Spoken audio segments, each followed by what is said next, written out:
दिखने में सुंदर और खाने में लाजवाब स्वादिष्ट। जी हाँ, इस बार गणेश चतुर्थी में हमने बनाया है मोदक, बहुत ही लाजवाब, टेस्टी, स्वादिष्ट। तो फ्रेंड्स, आप सभी का स्वागत है एक और नए वीडियो के साथ मेरे चैनल कुकिंग टेस्टी में। जी हाँ, इस बार मैं मोदक बना रही हूँ चावल के आटे से। वैसे तो मैदे से भी बनाते हैं, लेकिन इस बार मैं बना रही हूँ चावल के आटे से, और साथ में ढेर सारे ड्राई फ्रूट्स, नारियल, किशमिश, काजू, बादाम, टूटी फ्रूटी के अलावा स्वाद के लिए इलायची, जायफल, और मिठास के लिए मैंने इसमें यूज़ किया है गुड़। कि फ्रेंड्स, तैयारी में ही इतना सुंदर दिख रहा है, तो बनने के बाद कितना सुंदर दिखेगा। तो हम अपने गन्नू भैया गणेश जी के लिए बनाएंगे बहुत ही स्वादिष्ट बिल्कुल मोदक, जिसमें हम 2-3 तरह के बनाएंगे ताकि गणेश जी खुश हो जाए। इस बार की गणेश चतुर्थी की आप सभी को ढेर सारी शुभकामनाएं। तो तैयारी के साथ आइए शुरू करेंगे हम अभी बनाना। चावल का आटा आपने देख लिया है। यहाँ पर ड्राई फ्रूट्स, नारियल, काजू, बादाम, पिस्ता के अलावा मैंने यूज़ किया है जायफल, इलायची। तो कुछ इस तरह से कितना अच्छे इसमें बेस चावल का आटा है, तो इसलिए हमने मिडिल में रखा है। कुछ इस तरीके से सभी चीज़ आप देख सकते हैं किस तरह से तैयारी हमने की है। तो सबसे पहले हमने गुड़ को कद्दूकस कर लिया है। उसमें थोड़ा सा पानी डालने के बाद हम उसको मेल्ट करेंगे, ज़्यादा नहीं, बस मेल्ट हो जाए और थोड़ा सा उबल जाए। तो इस तरह फ्लेम को हमने मीडियम रखा है, ज़्यादा नहीं रखा है। ज़्यादा रखने से उसका कलर चेंज हो जाता है।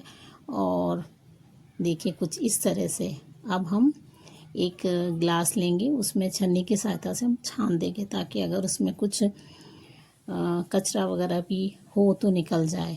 हम इसको साइड में रखते हैं। और अब हम एक कढ़ाई में 1 चम्मच घी डालेंगे। गरम होने पर थोड़ा सा हम इसमें बाइंडिंग के लिए सूजी ले रहे हैं। सूजी की तरह मावा भी यूज़ कर सकते हैं सूजी की जगह, लेकिन हम सूजी ही ले रहे हैं। 2 टेबल स्पून के करीब अच्छी तरह से हम घी में उसको भूनते हैं। बहुत ज़्यादा भी नहीं, बस थोड़ी सी धीमी धीमी खुशबू आ जाए और उसका कलर थोड़ा सा ब्राउनिश हो जाए, या थोड़ा उसमें में लालपन आ जाए, थोड़ा चेंज होने के बाद उतना ही हम भूनेंगे। तो देखिए कुछ इस तरह से ब्राउन कलर आ चुका है। अब हम इसमें एक एक करके पूरे ड्राई फ्रूट्स डालेंगे। सबसे पहले हमने नारियल का कद्दूकस किया था वो डालते हैं। काजू, बादाम के अलावा किशमिश भी हमने डाल दिया। किशमिश को हमने छोटे छोटे टुकड़े कर लिए हैं, और इलायची को हमने शुगर के साथ पीस लिया था, उसको डालते हैं। साथ में जायफल को भी थोड़ा सा कद्दूकस कर दिया था। अच्छी तरह से इसको थोड़ा ही फ्राई करेंगे, और उसमें जो हमने गुड़ का पाक बनाया था उसको डालेंगे, धीरे धीरे डालेंगे, और थोड़ी देर तक हम उसको अच्छी तरह से मिलाएंगे। बहुत ज़्यादा हमको इसको टाइट भी नहीं करना है, ताकि बीच में जो हम स्टफिंग बनाएंगे वो ठीक से नहीं बन पाते हैं। बहुत ज़्यादा नहीं, बस थोड़ा सा इकट्ठा हो जाए। अब हम उसको एक प्लेट में निकाल देंगे, और थोड़ी देर जब ठंडा हो जाए उसके बाद हम छोटे छोटे से इसके पेड़े बनाएंगे मोदक में भरने के लिए। छोटे छोटे बॉल्स बनाएंगे। तो अब हम इसको रखते हैं साइड में। अब हम एक पैन में जितना हमने आटा लिया था उसका डबल पानी लेते हैं, और उबलने के बाद थोड़ा सा हम पानी अलग निकालेंगे। उसमें हम थोड़ा सा घी हमने डाला है। पानी उबल गया है, तब हम क्या करते हैं, दाल जिससे हम घोटते हैं उसी डंडे से हम कुछ इस तरह से मिक्स करते हैं। ऐसा करने से काफ़ी अच्छी तरह से वो मिल जाता है चावल का आटा। और अगर करछी वगैरह लेते हैं तो उसमें ज़्यादा चिपक जाता है। तो साइड में हमने थोड़ा पानी अलग निकाल दिया था, उसको भी धीरे धीरे डालते हैं। अगर कम लगा तो डालेंगे, अदरवाइज़ नहीं। बहुत ज़्यादा गीला भी नहीं करना है, टाइट भी नहीं करना है। अगर कम पानी लगे तो कोई बात नहीं, हम बाद में थोड़ा और ऐड कर सकते हैं।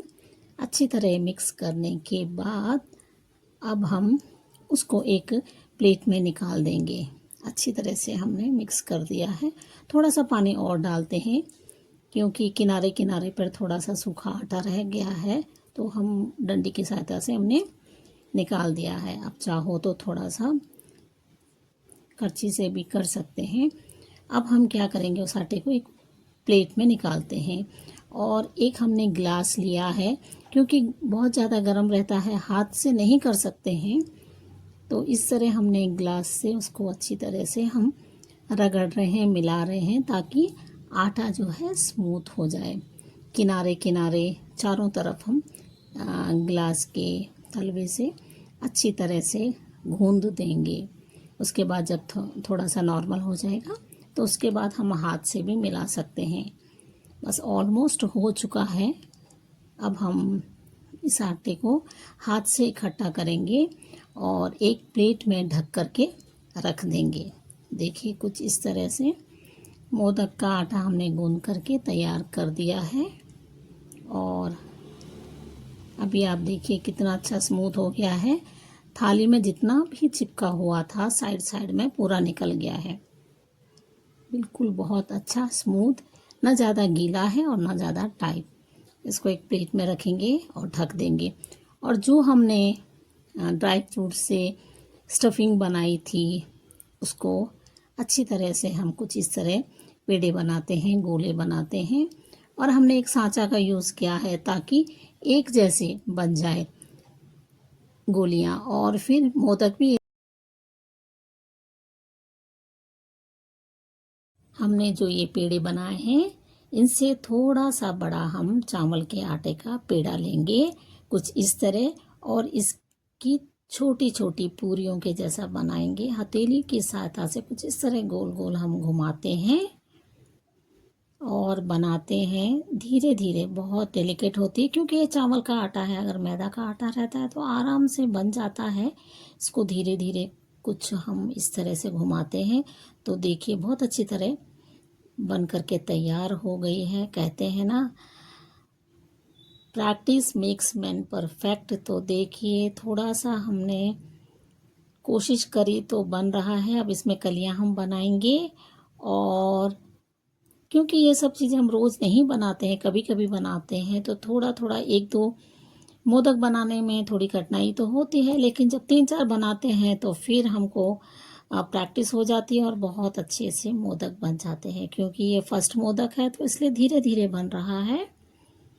अब कलियां तैयार हो चुकी हैं, बहुत अच्छी कलियां बन करके तैयार है। अब इसमें जो हमने ड्राई फ्रूट्स का मेवा बना करके रखा था उसको हम रखते हैं और धीरे धीरे से उसको ऊपर की तरह क्लोज करते हैं और आगे से ऊपर से गोल गोल घुमा करके एक्स्ट्रा आता जो बचता है हम उसको निकाल देंगे। इसी तरह हम और भी मोदक बना करके तैयार करते हैं। तो एक और मोदक हमने ले लिया है, इसको भी कुछ इस तरह कलियां बनाएंगे। 1-2 बनाएंगे तो बहुत अच्छी प्रैक्टिस हो जाएगी।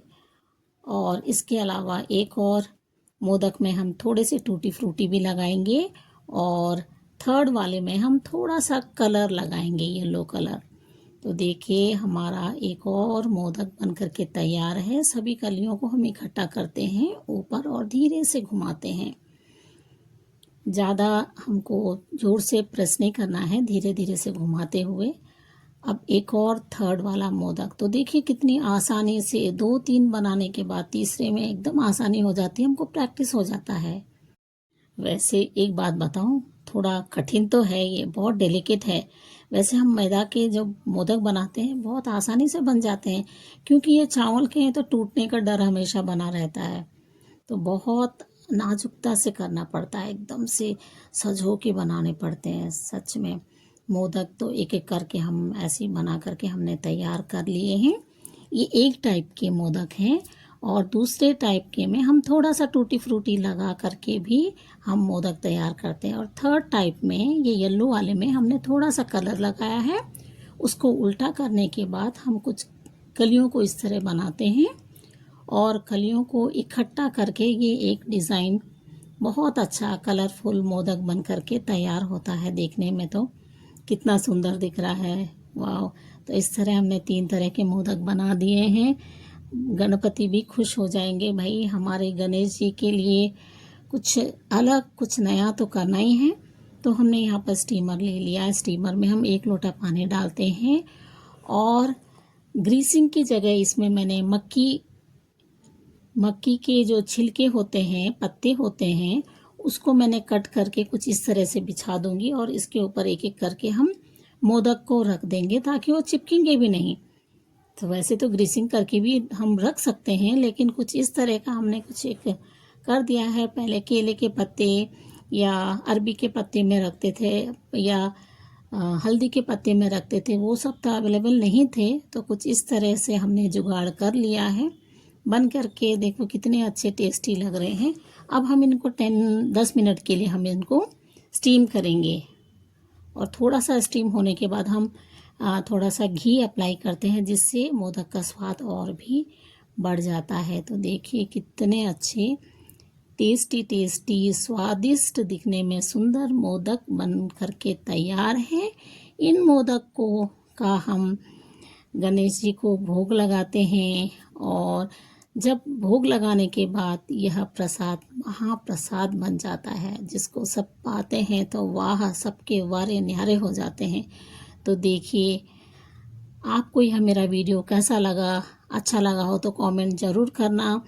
इस चैनल को सब्सक्राइब, लाइक और शेयर करना और आप बताना कि आप लोग किस तरह से मोदक बनाते हैं और यह आपको रेसिपी कैसे लगी, मोदक कैसे दिखने में लगे। खाने में तो बहुत टेस्टी हैं। अब हम कुछ इस तरह से प्लेटिंग करते हैं, सजाते हैं और गणेश चतुर्थी की आप सभी को बहुत बहुत एक बार और शुभकामनाएं। अभी 10-11 दिन तक तो ऐसे ही बनते रहेंगे मिठाइयाँ, भोग, और इसी तरह से हम आप सभी के सम्मुख वीडियोस लाते रहेंगे। तो आप सभी का बहुत बहुत धन्यवाद मेरे इस वीडियो को पूरा देखने के लिए। Thank you so much.